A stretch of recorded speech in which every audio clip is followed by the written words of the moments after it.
আমরা বানান বললাম গভর্নমেন্ট বানানটা লেখার জন্য। লিখো গভর্নমেন্ট বানানটা লিখো। গভর্নমেন্ট।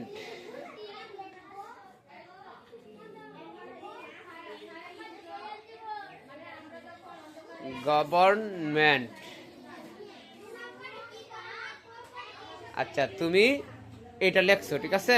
গভর্নমেন্ট বানানটা তুমি লেখছো, এভাবে আমরা রাখলাম। এরপরে অন্য আরেকজনটা আনবো। তোমার কে বলছে হয় নাই? ইয়া না, আমি তোমাকে বলছি কি, আমি তো আরেকজনকে নিয়ে আসতে পারি।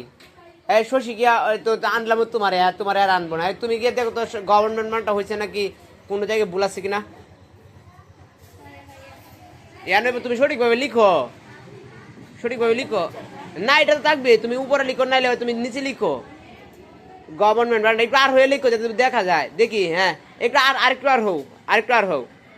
এই যে শশীর স্টুডেন্ট স্টুডেন্ট ভাব লাগতেছে, ঠিক আছে? ড্রেসটা দেখলে আলাদা একটা সুন্দরই লাগে।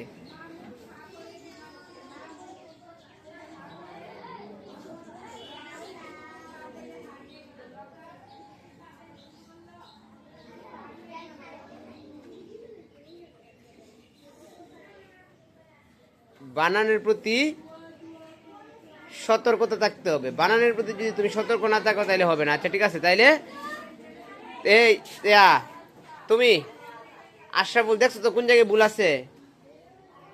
নাম তো আশরাফুল নাকি? বানানের প্রতি অনেক বেশি সতর্ক থাকতে হবে, ঠিক আছে? আচ্ছা বসো।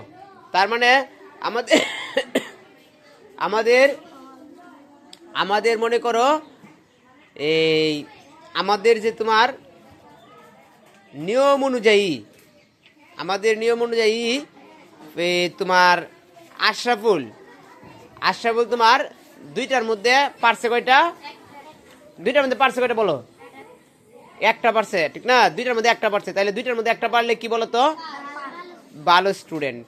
দুইটার মধ্যে যদি একটা পারে তবু আমরা ভালো স্টুডেন্ট ধরে নিব। আর যদি দুইটার মধ্যে দুইটাই পারতো তবে আমরা কি ধরতাম? কথার উত্তর নাই। দুইটার মধ্যে দুইটাই পারতো তাহলে আমরা কি বলতাম? খুব ভালো বলতাম, ঠিক আছে? তাহলে আমরা ভালো বলতে পারলাম, খুব ভালো বলতে পারলাম না। এরপরে অন্য আরেকজনকে একটা বানান ধরি।